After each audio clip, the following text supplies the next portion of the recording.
Hello there, Eagles fans, and welcome back to our Eagles Therapy Podcast. I'm Basil. And I'm Baz. And we are recording Thursday, January 2nd, 2024, right before the bye week, second bye week of the season for us, Dad. How Yes, you it feeling? is. Yeah, we're going to be sitting a lot of players, so it's going to be an interesting week to watch. I wouldn't get too upset. It's kind of a nice thing that we get to kind of watch the games. We'll see which of the starters actually do play because they got to have some. Like of course. They can't sit everyone, but yeah, they're definitely going to sit all the mains. Yeah. I guess I should have stated we're not just playing for a bye week, or no, we're not just recording before a bye week. We're recording for the final week of the regular season of the NFL this year, the 2024-2025 NFL season. Man, it just goes by fast once it gets here. Once it gets here, it goes by fast. It feels like just the other day we were complaining about the Packers game being too close, or losing to the Buccaneers, or right. It just happened yesterday, and now here we are. Last game of the regular season. It's crazy. It is crazy. It's going to be, like I say, we're going to watch it. Obviously, it's going to be intense. We're going to have to watch the different players, but yeah, we're excited. Yeah, we're excited for it. Yeah, but we can't change our position either way. Win, lose, draw. We can't move any up. Yeah, can't move up. So we're going to just do what we got to do. Well, as always, let's go ahead and give a plug to the Philadelphia Eagles fan club in Colorado Springs. That's the name of the Facebook group. You can go join us. We'd love to see you guys at Frankie's on Sunday, watching the Eagles take on. I'm sorry, Rhinos. I said it wrong. Wow. Rhinos Sports and Spirit. That's where we'll be. I can't believe I messed that up. We hope to see you there on Sunday for the game at 11 o'clock, and that takes us right into it. But elephant in the room, Dad, let's address it. The first two things. Number one, not going to be playing Saquon Barkley. Not going to be playing starters. What's your thoughts on that? Well, it's funny. All week I've been listening to different shows talking about it. We said it last podcast, and I knew they weren't going to play him. You can't. I mean, if you just go back to last year when we were like, play the starters, and then AJ went down in the first 5 minutes of the game, somewhere around, yeah. And he was out. And then Hurts broke his finger. And no, you just can't do it. And I know I'm not trying to call out or dog on the Giants' character or anything like that. I don't think they would attempt to hurt anybody. No. I never would think an NFL player would do that. But it's just that's the last team that would allow this guy to break the record against them. Yeah, they would play a little extra hard, I think. Well, in my opinion, I mean, most people would say, no, they wouldn't do this because they have dignity or pride or whatever. But if I were the Giants and I was the owner or the whatever, I'd be like, all 11 guys are on the line of scrimmage. Like they're in the box. I don't care about AJ, but he could get 450 yards against Devontae Smith. He is not breaking this record against us. That's why I just feel like it's not worth it. I just don't think they would allow it in any chance. They wouldn't drop linebackers back in coverage. They'd blitz every time. Like there's just no way they would allow him to do it. I agree. And so what's the point? Yeah, he's not going to play. And not only, not playing him, the biggest thing to point out, this guy's had an injury-prone career. You cannot risk it. Right. And not just him, but his team, the offensive line, the running backs, the wide receivers, the quarterback. I know we wouldn't play Jalen, but it's kind of hard to run when you don't play Jalen, as we saw against the Commanders. Sure. It gets a little bit tough sometimes. So you can't. You just can't. It risks, a little one-dimensional, I think. It risks the injury of everybody. It's just not possible. This is a bye week. This is huge for us to have this rest. Yeah. While the Lions and Vikings on Sunday night have to destroy each other for a number one seed, we need this bye week now. Oh, yeah. This is the perfect scenario aside from getting the one seed. It really is, though. But it's mentally preparation. They're able to watch the game Sunday night, see what's happened with those teams. Yes. Watch the teams that are possible playoff opponents in the game. Yes. So I mean, we almost know who exactly we're going to be playing. There's only a few teams, so we could sit back and watch and just relax and then get the bruises out and just kind of do a little extra work, a little bit of taking it easy. Playing, there's those that say that, we got to play Hurts. He hasn't played for a few weeks. No. He's been playing his whole life. Please. I know. Stop. I 100% agree. Plus, what's it going to help? This whole season we've been rusty the whole time. Until the last few weeks. We've been terrible all season in the first quarter. So what's it going to do? I'm happy it's not happening. I saw a lot of guys in the media saying he should. And maybe as a fan, I care so little about records. Maybe players, I'm sure they care more about it because it gives them a chance to put their name in history. But, only 9 guys now have rushed for over 2,000 yards. His name's there. I mean, Eric Dickerson, is he on? Okay, so I'll go back a little bit. I watched an Eric Dickerson documentary or one of those things on football, NFL TV one time. Right. Or NFL Films. And right away when they were interviewing him, I was like, oh, I kind of like this guy. Like he's, when Adrian Peterson was breaking his single game rushing record, he was cheering against it. And he's like, oh, my friends called me and I was mad. I was kind of like, oh, I don't really like this guy. Yeah. And now this year, he's very against Saquon doing it. He says it wouldn't count, yada, yada.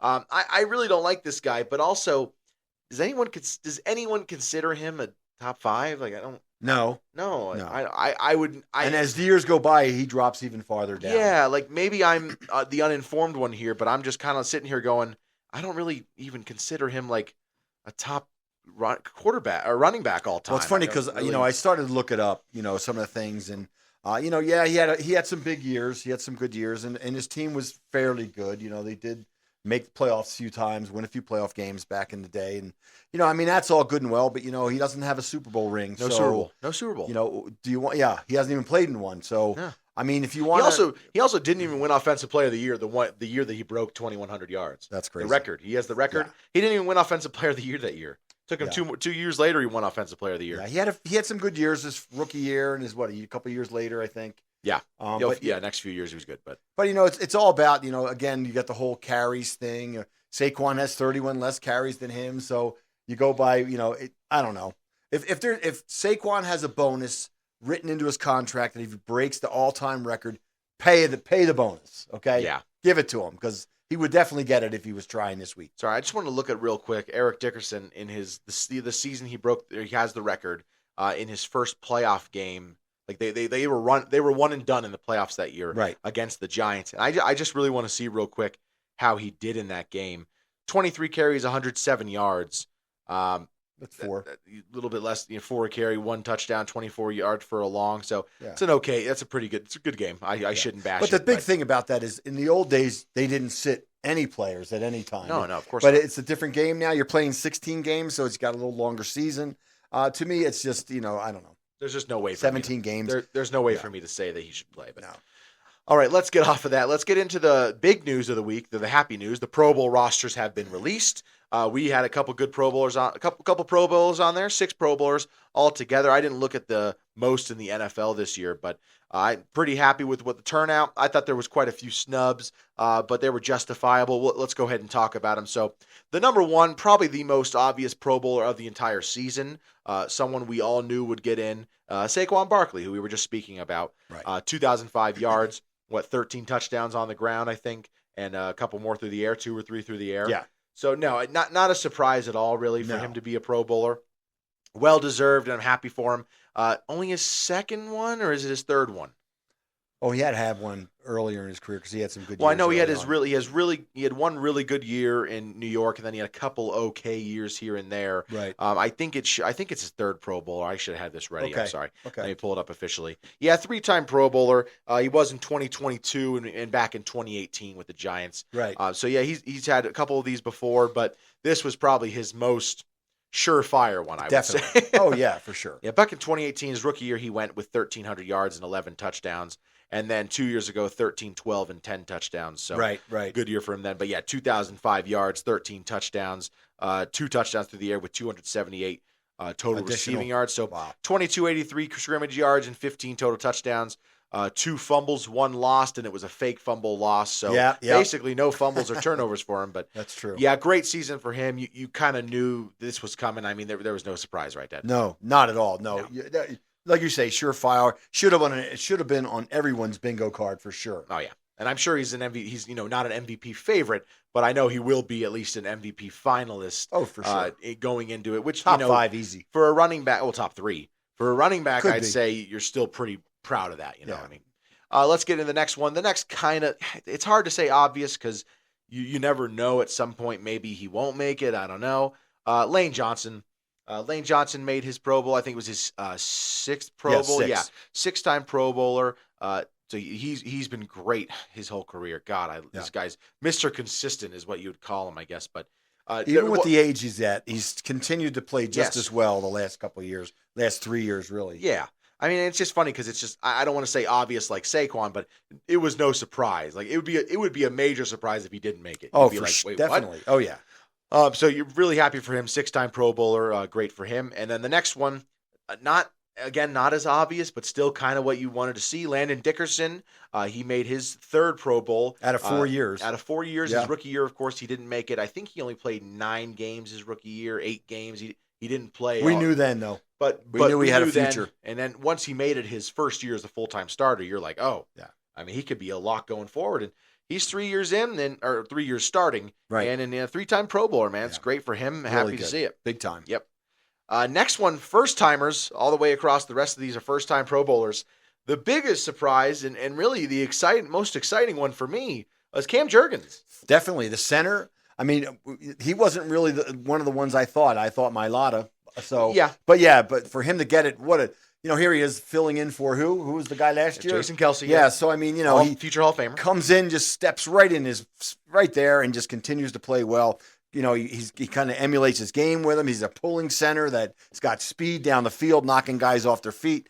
Yeah, it's amazing. It was totally unexpected as far as I was concerned. And I just didn't think so. Similar to Landon Dickerson, Cam Jurgens. I mean, he was a starter last year, but at the right guard position, and this year at his true position, full-time starter, gets to go to the Pro Bowl in his first year. It's awesome, and it's just awesome to see. He makes great beef jerky. His beef jerky company, I love it.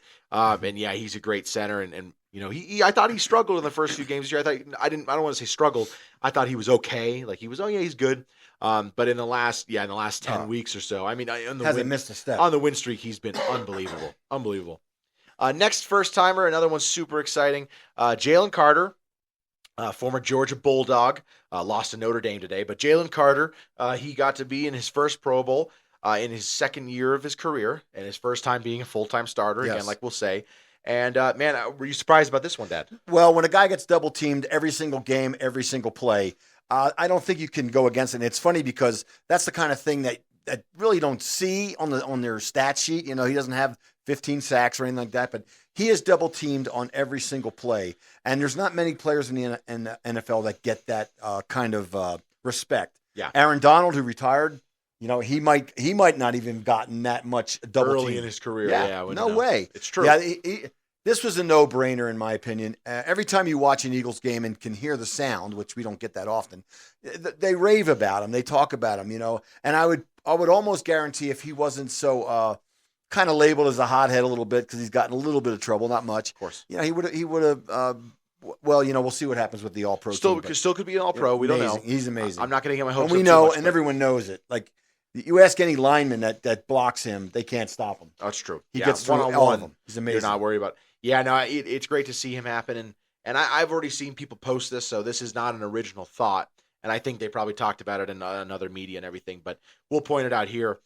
Cam Jurgens, Jalen Carter, of course, replacing two of the greatest Eagles of all Tenured, time. yeah. Two of some of the great. I'm not going to say they're the two greatest, but right. Two of some of the greatest Eagles of all time in Jason Kelce and Fletcher Cox. Yes. And this is their first year fully replacing those two guys, and they both get a Pro Bowl in their first year. I mean, it just shows you, first of all, how great of a GM Howie Roseman has been. Right. How great our offensive line coach and Jeff Stoutland is. How great our defensive line coach is this year with the big dude. Definitely. And also just how great it was for those guys to have played with Fletcher and Jason. No, definitely. And I think that's the kind of player that they were. They weren't the type that were selfish players. I'm going to teach you, son, how to play. Yeah. And I'm going to teach you. And Kelce, he continually talked about that all the time, about how this kid was improving. And when he retired, he had no qualms about him not being able to step right in. Oh, yeah. Which, we really we didn't think either player, but I mean, Fletcher Cox, he had done the same thing with Carter. We kind of knew Carter had an edge because early on last year, he had some amazing plays that reminded us of some of the older great players that we've had on the team. But it's hard for a center to really excel, or a right guard or whatever he was playing at the time. He was playing right And, guard. For him to do what he's done this year has been incredible. No, I agree. Congratulations to him. Yes. And all the Pro Bowlers. Yeah. And I agree that it shows you how invaluable it is that they got to play next to those guys, because not just were they their backups or anything like that. Cam played right guard. He got to play next to Jason. Yes. And Carter played the opposite of Fletcher Cox on defensive line. That's huge. Yeah. Next one, first time Pro Bowler. This one, I mean, to me, it wasn't like an obvious. It was like if he doesn't make it, it's stupid. Yeah. And it's Zach Bond. Yeah. we've known all season he's been top 3 linebacker, and he's not number 3. Right.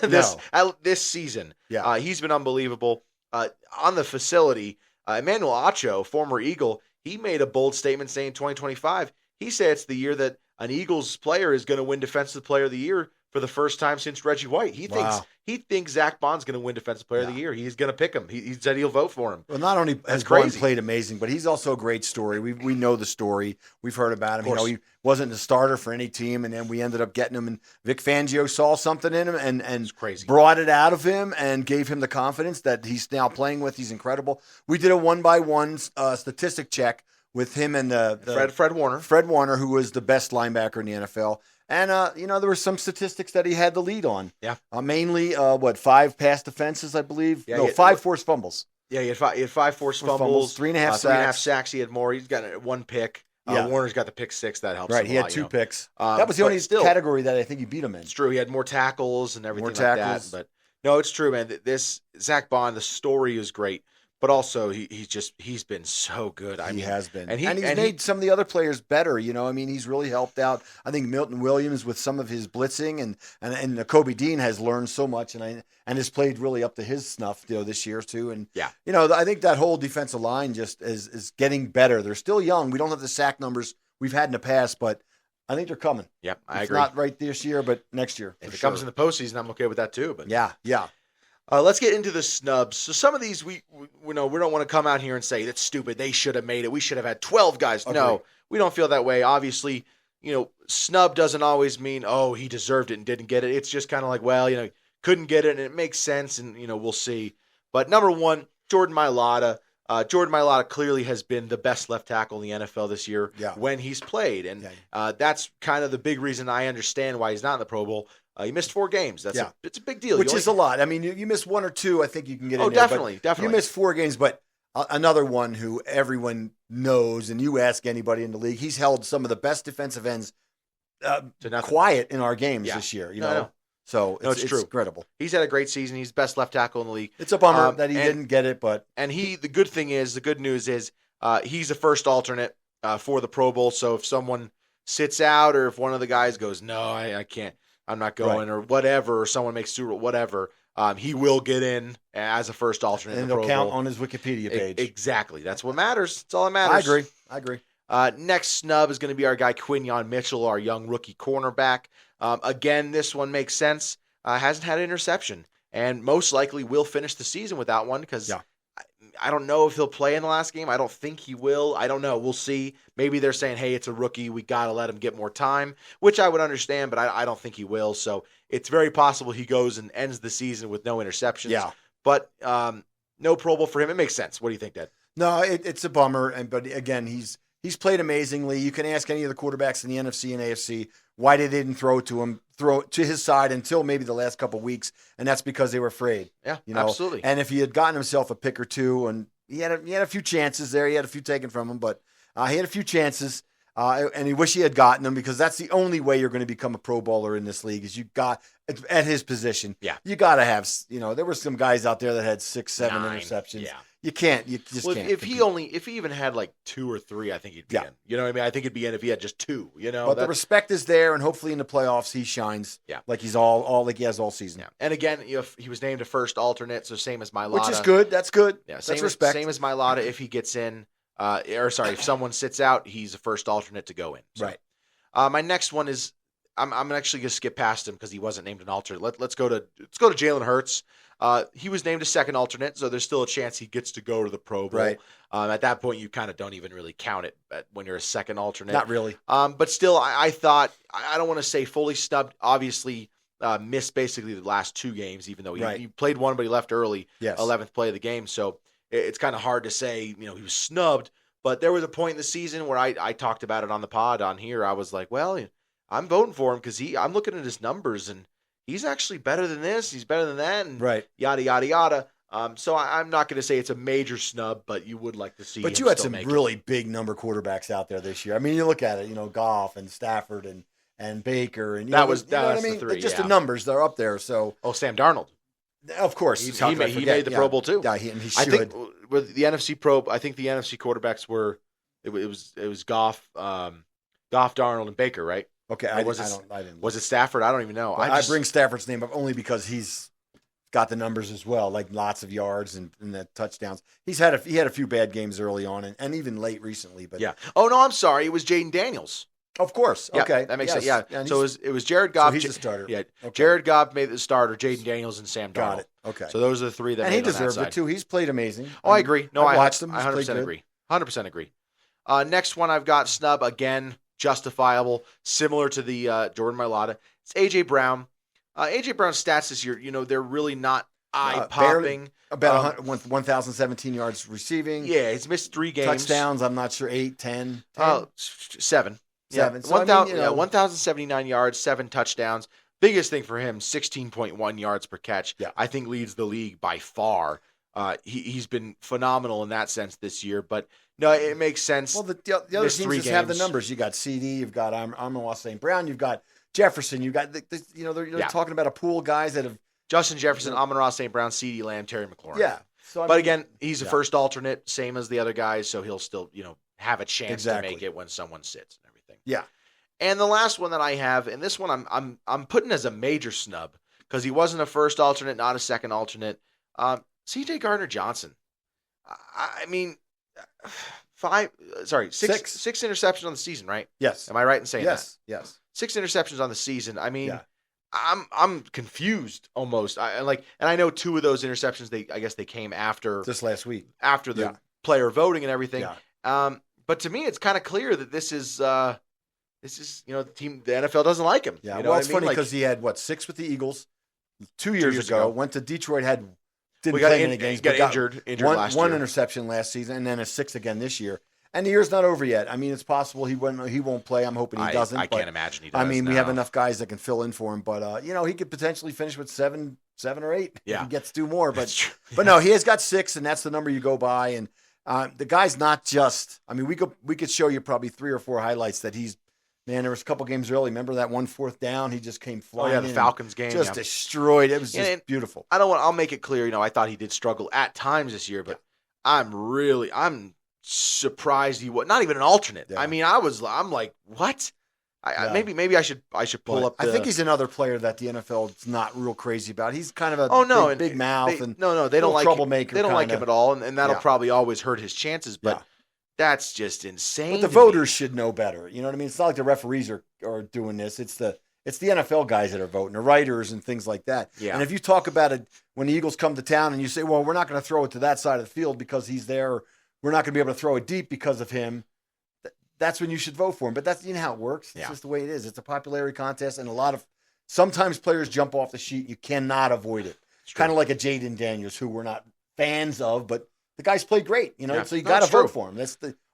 Maybe not vote for him, but if he gets it, you go, he should have got it. It's true. But I was stunned at that. But okay, let's jump off it. Let's get into the pregame of the game this coming Sunday. Not much to really talk about. Obviously, we're going to be resting most of our starters. Probably play a few guys here and there, see what goes. Guys you never heard of. Yeah. So Eagles will be playing the Giants in Philly Sunday at 11 o'clock a.m. here, 1 o'clock p.m. Eastern time back home. Dad, do you have a weather report for me? Yeah, it's going to be another cold one. It's going to be about 34 degrees. No precipitation called for. There's a snowstorm coming in Sunday night into Monday, probably 2 to 4 inches, I believe I read. So it's going to be that typical wet, cold day. So, the ball's going to be a little bit hard to catch than usual. Like I say, not much wind to speak of either. It's just going to be a 34. Like at night, I think it's going to go down in the teens. So it's going to be they've been living with that for a couple of weeks now, probably 2 or 3 weeks. Philly's been getting these big, not really big snowstorms, but they've been getting the cold, big blasts of cold every couple of days. So bundle up. So I got a little list here. We don't have really, I don't have matchups to go over since it's going to be very different teams, but just some players that I'm excited for. I chose 4 for each side. I'd love for you to shout in a player that I didn't mention or someone you're excited to watch. I got a few written down. But... Good. Let me start with the offense. And number 1 I have, obviously, I got Tanner McKee. I'm excited to watch Tanner McKee play. We've obviously had a great time watching him last week. We've really wanted to watch him for a couple, year or two now. We've kind of wanted to see what he's got, and it's never really gotten the chance to show it during the season. So I'm really excited to see him play with the backup offense.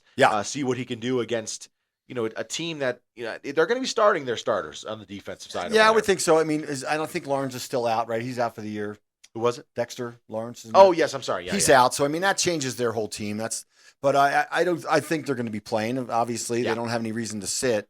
Maybe if a guy is a guy they're thinking of coming back next year who's got a little injury, he might not play. But yeah. I think as a Giants fan, you'd be able to recognize who's playing on the defensive line and the offensive line, where Eagles fans like us are not going to be able to. Who's number 51 and who's number 42? Like, I'm just throwing numbers out, but on what you know team? what I'm saying? Our team? No, on Eagles. I'm just saying. Well, I'm going to be asking you all week. I'm going to say, who's that guy? I know our I know team, you do. I'm just saying, who's number 59 or whatever? Yeah.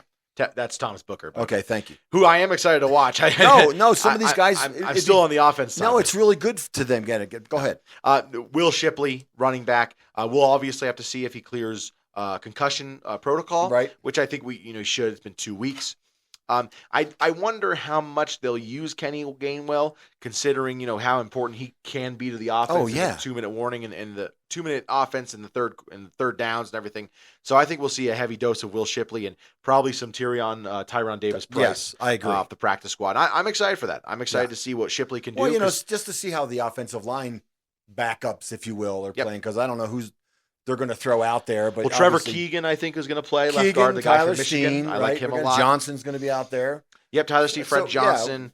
You'll probably see Nick Gates and Jack Driscoll. I would assume that's your starting offensive line right there. Right. But it's going to be, I say, it's going to be different to wow, good block. Who was that? Yeah. Again, I'm excited for calling you out. I'm especially excited for Will Shipley because Kenny Gainwell, I do think it's his last season with us. I think Will Shipley is going to be taking that position from Kenny Gainwell because I think his rookie contract ends this year, and I think he's going to go and get some good money somewhere. That's how it works. Possibly as a starter / fringe second guy. Yeah. And I think Shipley is going to be our guy going forward. So we kind of need to see what he can do in this game. Exactly. No, and if you get a little workload to see what kind of he's got, and I know the other rookie Price, we'll see what he's done. They're obviously going to move him in and out, but I wouldn't be looking for a lot of offensive fireworks, but hopefully we can see McKee throw some down the field, and maybe to some of these other guys we've been pulling for all season, like Johnny Wilson. Well, things like that. That's my next one I'm looking forward to.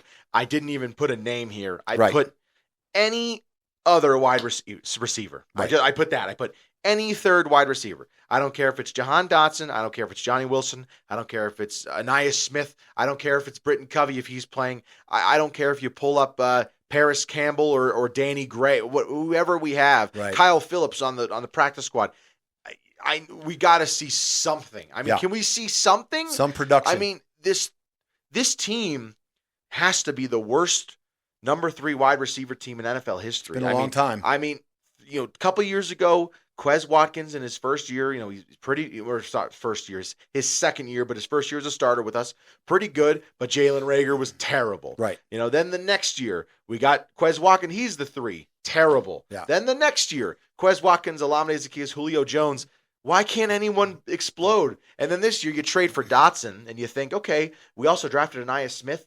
Now maybe we'll have a number 3 guy who could. No, you don't. You don't. For some reason, 25 catches on the season, maybe. No, just at least that. I know. Mean, what is it? What is Jahan Dotson?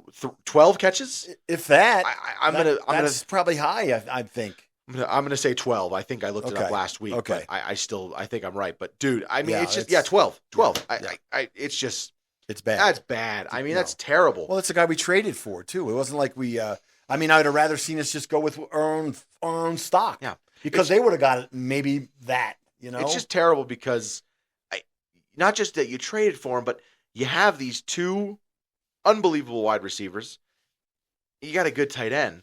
You got a great running back, and this guy can't get open. Right. Like for 2 catches a game, 2 first down. I miss Jason Avant. Yeah, I miss Avant so much. Yeah. He was the greatest number 3 wide receiver in NFL history. I mean, he was unbelievable. Yeah. I miss Jason Avant. He would get 4 catches a game, maybe 3. Not just that. He would get on a season, first downs too. He would get on a season 50 catches, right? And he'd have 48 first downs. Yeah, I know. And it's funny because, like you say, we have so much firepower at these other positions. You can't get open. Yeah, like everybody's looking over there. They're never throwing the ball to you. Get open. And that's kind of all I've always been. Bad. That's always been my thing that I've always said about number 3 receivers. I don't need him to get 7 touchdowns, but I do need him to be open on third down for a first down because that's what you do. I actually pulled it up real quick. Sorry. Jason Avant, one of his best season, 2009, 41 receptions, or one of his best seasons, 41 receptions, 587 yards, 3 touchdowns. 32 of Avant's 37 catches on third down resulted in a first down. Right. That's what I need. I need that. I don't need you to be 700 yards and 3 touchdowns. I agree. But I need at least 20 first downs on the season. Right. You know what I mean? Help me. Because on third down, that's when the corners are going, okay, we got to cover these wide receivers these tight. Guys in, Well, now, number 3 guy, it's time for you to slip around. Take away the sideline on this guy. Take away the middle of the field. Yes, it definitely needs to be better. I mean, if the team had that, they would be so much better. But for whatever reason, either these guys aren't getting open or I don't know. He's just not throwing the ball their way ever. It's possible Jalen doesn't trust them. True, but still, it's bad. But it needs to change. You got to pull that out, On the defensive side, I'm going to slip over to the defense. You got any more names on the offense? No, I just have McKee and Johnny Wilson, hoping that they get some plays together. Yeah. On the defensive side, I'm grouping a couple of guys together, same as I did the wide receivers. 3 guys I'm grouping together. Keely Ringo, Isaiah Rodgers, and Eli Ricks. All young cornerbacks for us, 26 and younger. Ringo's only 22. I think Ricks is 23. These are all guys who have showed a lot of talent, showed a lot of promise. And all of them at one point were very high or projected to be high picks. At one point, Ringo was a projected first-round pick. Eli Ricks was a projected first-round pick. Neither one ended up doing it, dropped to the 4th or dropped to undrafted free agent. But I think I really want to see what these guys can do. They're going to be playing against an okay wide receiver core. Malik Neighbors is good. Wan'Dale Robinson has had a pretty good season. I don't know the other name. There might be another guy. I don't remember. But still, I think they're playing against a solid receiving core, and I think I'd like to see those 3 cornerbacks play well. Right. Oh, for sure. And it's good that they're getting it. Again, we always say this, we want to get these guys some time just in case somebody goes down. We've had Slay go down a few times this year, and one of those 3 stepped in and played well, at times. Rick's the special teamer. Is that Ringo's a special teamer? Yeah, Rick doesn't play much. He's kind of been inactive a lot. Yeah. It's a bummer because he's showed a lot of talent, Rick's. Had a lot of talent, a lot of potential, but he's buried. I mean, it's just hard. You got Quinyon, Cooper, and Slay up top. Right. And then Rodgers and Ringo. And those are both early, picks that are really good, solid players. So Rick's, it's been hard. He's buried on the roster for sure, but I'd like to see him do well. Yes, I agree. Especially because they're also young. They're the future. They can be a big part of the future. I know you have Quinyon and Cooper, but still fighting for that other spot. It's a big deal. You know how it is. You got to have that rotation. You got to have those other guys that have played in this league, and we've got it now, but they need to get more time. Next one I'm really excited for on the defense, as probably the entire Philadelphia Eagles fandom is Jeremiah Trotter. I think he's going to get a lot of time. I think he's going to be the starter. Maybe even have him with the green dot. Maybe Oren Burks will. I don't know. But I think it'd be really nice to see number 54 out there, Trott's son out there killing it. He's we've wanted him to play all season. It's similar to Nakobe's first year. Right. I know Nakobe was a higher pick, probably with higher expectations. For sure. But Nakobe's first year, he was behind Kyron Johnson and TJ Edwards, who both played great. Right. So it was kind of hard to be like, well, put Nakobe in because these guys are playing so well. Get him some playing time. Yeah, and that's like this year. You want Trotter to get playing time, but Zach Bond and Nakobe Dean are playing 2 of the best linebackers in the league. Agree. So it's kind of hard to justify putting Trotter in, so you really want to see it this week with him and Oren Burks. And Burks, man, Burks played great last week for just stepping in out of nowhere. Forced a fumble. I mean, he was great. He had, 4 or 5 tackles, I think I had. We'd said it on the other pod. I think he had 8 tackles, and he forced the fumble. That was the big, and that fumble changed the game. I mean, that was after we scored at 14, I think, and then we put it away after that point. It's great. He played well, really well. Yep. The next one I'm excited for, last one I have listed, is Jalix Hunt. Obviously, he's gotten a lot of playing time as of late. Had a half a sack here, half a sack there, stuff like that. I'm excited if he got to play, as the number 1 guy in the rotation. I'm wondering if we'll see some Bryce Huff out there. Just because he's kind of still getting back into Coming back, yeah. But I'd like to see him and Bryce Huff out there, but especially Jalix Hunt because, he showed a lot of promise this year. Yeah, he did. No, there were a few games we needed him badly, and he played. He didn't get the sack numbers, but there was times we're looking and he's right there. Yeah. He's coming around the outside. He played really good in a few games. So, it's good to see that because he's a young kid. For sure. All right, man, you got anything else to say about our game? Not really, no. It's going to be it might be tough to watch, but we'll see. We'll see. Maybe a preseason type game, but yeah. Yeah, it'll be.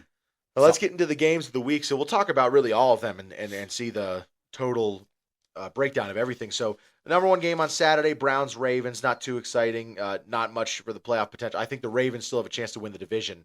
So the Ravens and Steelers are going to be playing hard. Steelers on a 3-game lose streak. So yeah. Well, the Ravens lead that division right now, and I think the Steelers still have a chance to win it. I don't know the full workouts of AFC games, but the Steelers play later that night against the Bengals. That's a game I'm excited for because the Steelers, of course, playing for the division, and then the Bengals playing to get into the playoffs. So I'm really excited for that Bengals-Steelers game. I think that's going to be a fun one. I'd pick the Bengals. I agree. Yeah. Next, we got the Giants-Eagles. Get past that. We got the Bears-Packers. Packers still have a chance to rise in the seedings. Right now, they're the 7th seed. Right. If they can win and the Commanders lose, they could go up to the 6th seed, avoid playing us. And get away from us. Exactly. Which I would like because I want to play the Commanders, man. I want to get back at them for that. But and the Bears are terrible, so who cares about that? Right.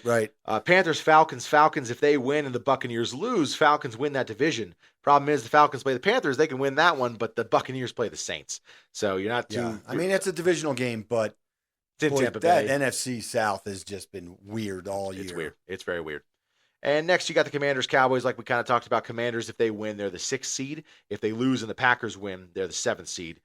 Cowboys, they just suck as always. So yeah, it's funny because everyone after we destroyed them last week, the Cowboys are no good. Well, before the game, I remember them saying, "Well, the Cowboys are 4-1 in their last 5 games, and Cooper Rush is playing really good, and they got Dowdle running well, and then they get beaten and they bury it like they had a terrible season the whole year." Reuben Frank, he was going to take the Dallas with Pickett playing, but I remember him. We'll see. Jaguars, Colts, both teams eliminated, so nothing there to look at. Texans are in, Titans are out, nothing to look at there.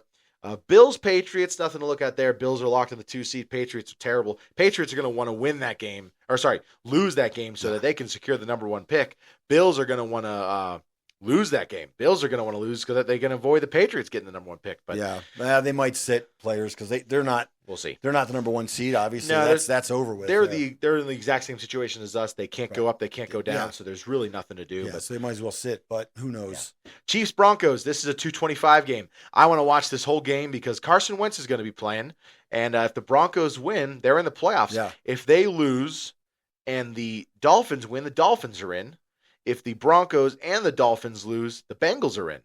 Now, the problem is Dolphins play the Jets, so they're probably not going to lose that one because the Jets might be the worst team in the league. Even though it's funny, they don't, they're going to probably end up 5-12, 4-12, so they could end up 4-13, but but every game they needed to win, they lost. They're a 2-14 level team, 2-15 level team. I mean, they're terrible.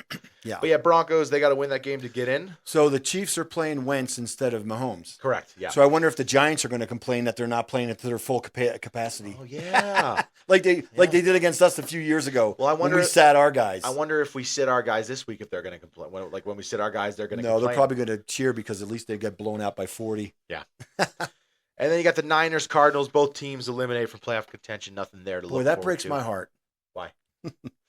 Because we hate both those teams? Yes. Yeah. Dolphins, Jets, like I mentioned. Dolphins win, Broncos lose, Dolphins are in. If Dolphins and Broncos lose, Bengals are in. Seahawks, Rams. Rams are in, Seahawks are out. I know, the Seahawks all season, man, they just had a chance. Every time they had a chance, they blew it too. And it's funny, I'm not a big Seahawks guy, right? I'm not a Geno Smith believer, but he made a believer of me this year and last year. Surprising. I kept saying his career's over. He got worse as the season went this year, and they might have to move on from him. But end of the season, you're right. 17 touchdowns, 15 interceptions. But he started getting worse. Like he was decent sometimes in the 4,087 yards passing, though, is weird to see next to Geno Smith's name. He really changed his career. Definitely. He's in his 30s now. Chargers, Raiders. I don't think there's anything here. I think it's division. It's rivalry week, so it's just nothing to do. But Chargers, they're. I think if you're looking for a good nap, that'd be the game I'd put on for sure. Chargers were close to getting in the playoffs, right? They're in. They're in. Okay, that's what I thought. The Raiders, though. Chargers, Raiders. The Raiders, they're hoping to lose. They got to get a number 1 pick out of here. I mean, it's not going to help them. They're not good or bad. Yeah, I mean, I'll say this: their tight end, Brock Bauer, who's a Pro Bowl, good tight end. He's been great. He leads all the league, and I think he leads the league. Sorry, tight ends, all tight ends in receptions and receiving yards. Maybe receiving touchdowns. I don't want to go too far saying that, but I know he leads in receptions. Yeah, but the Raiders, man, they're like the AFC Cowboys now. They just haven't been to a playoff game in I don't know how many seasons, or at least won one. I know they had a chance a couple years back when what's his name broke his leg. That was terrible. That was a bummer because they were playing well that year. But you know why that happened? because they didn't rest him. That's right. I'm just no, kidding. it was. He did get hurt in the last play of the last season of the Last game of the season. Thank you. But yeah, I don't know if it had anything to affect if it would affect the outcome of the season. Maybe they were trying to play for a number 2 seed or something like that. I don't remember. It's possible. But I remember him getting hurt in the last game, and I was like, yeah, no, that's bad. Why did that happen? Are they 2-13, 2-14? They're just god awful. Well, they're 4-12. That's surprising. Who they beat? That is surprising. Yeah. Well, they almost beat the Chiefs that one time. Remember? Yeah, true. That was crazy. So the Broncos, if they didn't get the field goal blocked, yeah, surprising. All right, and then last game of the week, going to be the biggest game of the week, which is great. Happy it's a Sunday night. Sunday night, yep. Minnesota Vikings, Detroit Lions. We'll be watching every play of this entire game. This is what I say in the sense that this is a perfect scenario. Obviously, the most perfect scenario would be to have won the number 1 seed. But if you can't have that, the best scenario for us right now is to be locked in at 2 seed and have 2 teams who are probably the best 2 teams in the division or in the conference aside from you. With you, top 3 teams. Right. It's great that they get to beat the crap out of each other, fighting for the number 1 seed. Yes. In Detroit. So who do you think needs that number 1 seed more? Because I don't know, man. Detroit's great on the road, but Minnesota is too. I've heard a lot of debate about it, and I can't find out an answer either. Because the Lions, the biggest thing is the rest. The Lions need the rest. Injuries, injured. Yeah. They need some time to maybe get a guy but it's or funny, 2 you know back. What? They don't complain about the injuries like most of these other teams that are losing. No, they don't. They just keep winning. Yeah, even though they've got like half their defense is decimated. Their offense is amazing. Yeah, their offense is definitely the winner, and that's how you can beat them, by slowing their offense down and scoring. That's the key to them. But yeah, we'll see. Minnesota's got a great defense. Yeah. So we'll see what happens. It's going to be a great game. I think it's going to be low scoring, but I'm always wrong there. So bet they over. But I think the number ones. I think the Lions need the rest. But Sam Darnold at home. Sam Darnold. There's all this. Is he that good? I don't know. Right. Him at home. If you give him home the entire playoffs, that's a lot better than giving him away. So they probably need it more than the other. That's the thing. It's difficult because the Lions need the rest. But man, if you could have Sam Darnold at home the whole playoffs, you got a chance. Because Darnold, I don't know if much people know that. The Viking fans obviously do, but he hasn't had much success in playoff football. Anytime the regular season ended, he does not play very well. I don't think he even made the playoffs. I don't think he's ever played the playoffs. So, I was confused. That's the key. I was confused on what you were saying. He's never made the playoffs. So it's playoff football is different, and that's where you get your guys like Hurts and some of these, Goff and some of these guys that have played the playoffs. They know it's a different game. Yeah, it's not the same. That's the thing about Goff. I mean, Goff has playoff experience. Oh yeah, 2 NFC Championship games, 1 Super Bowl appearance. Yes. Hurts, same thing. 1 Super Bowl appearance, no 2 NFC Championship games, but still. Yes. It's a big deal, and that's going to be a great game to watch. The Vikings Lions. I can't wait for that one. Be a good one. So the morning game, we're going to watch the Giants Eagles. Afternoon, we'll watch the Chiefs. Let me see the Chiefs. Well, we'll probably Broncos. I know we'll multi-screen it, and then night game will be Vikings Lions. Yeah, that's probably it. Yep. All right, man. You got anything else Pretty to do? Good. No, not really. This went a little bit longer than I expected. Yeah, that's okay. For a game we're resting our starters, I thought this would be quicker, but let's go ahead and say our goodbyes. You can follow us on Facebook, Instagram, or TikTok. If you like our Eagles Therapy podcast, do us a favor, rate and subscribe wherever you get your podcasts. If you're watching on YouTube, please like and subscribe. Comment down below your predictions for the game, your score predictions, your season predictions. Will Saquon break the record? No, I'm just kidding. Predictions for the playoffs, all that sort of stuff. We'd love to read your comment on here and talk about it on the air. But you can email us your questions at oureaglestherapy@gmail.com. And how do you feel? Should Saquon play? How do you feel? I mean, I know how I feel about it, but some people might disagree. That's true. From all of us here at Our Eagles Therapy Podcast, I'm Basil. And I'm Baz. Go Birds. Fly, Eagles, fly.